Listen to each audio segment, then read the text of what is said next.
inside out lobster roll. And that means getting the cooked lobster meat out of its shell. So I've got 2 claws, I have the tail, and I have a bunch of legs that I am not going to use for this, but are probably my favorite part of the lobster. And when I see people wasting it, I can't even believe it. I like to start here and just eat everything. So I'm putting this aside, but I'm going to eat the legs and the shells. You boil it with a little bit of water and you have a great stock for a lot of soups. So this is not being wasted. I'm just not using it now. In order to get this out quickly, I like to just take scissors and just cut right through the shell. And by the way, there's awesome meat in all these little flippers here too. So if you're going to eat lobster, you got to know all the tricks. But for this, we're making something, you know, just a little bit special. So I usually just take the claw from the knuckle, and then it just takes a little bit more elbow grease, but that's part of the fun of it. And if I don't have a lobster cracker, then a lot of the time I'll just use scissors. I'm just going to grab a fork here to get the rest of this out. I generally like to bring the whole claw out in one piece. There we go. Not bad. It's okay. It's a lobster roll, so you mix it up anyway. So this is good. This is good. I'll try to do a little bit better this time and just try not to cut all the way through and see if I can have a whole claw. Ooh, I did it. I like to keep it whole if I can. Great.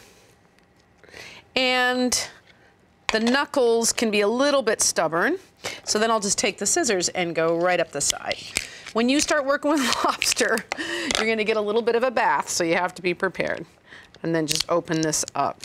And you can usually just push the knuckle right up through. Great. Just got to be patient. This is why I think it's such a labor of love when you make a lobster roll, or in this case, an inside-out lobster roll.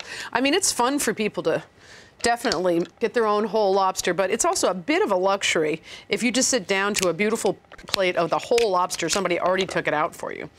So if you're thinking about making a special meal this summer for somebody, this would be one I would try. Okay, that's great. Now I'm just going to cut this. This is the big piece right here, has a lot of meat, so I'm going to cut this in bite-sized pieces and get it in. So I have already done one, so that is the meat of 2 lobsters. Let's take a second and tidy up here a little bit. Now remember my butter and lemon juice? Well, I mixed the juice of 1 lemon and 2 tablespoons of butter, and it's a little bit warm, and that's all I do for my lobster roll. And then just make sure that you coat it, and this serves 2. So I'll just take my plate here and just serve myself a little bit, maybe just a little bit more. And then take these beautiful brioche cubes and just dot them around the plate. And then you take a little bite of lobster and a little bite of brioche, maybe just a little tiny bit more salt. And then garnish your plate with a bit of tarragon and a few pieces of lemon. Isn't that elegant and beautiful? Thanks for watching. Hungry for more? Click here for more great recipes, and to subscribe, click here. Check back every week for more craveable recipes, leave a comment, and tell me what you think.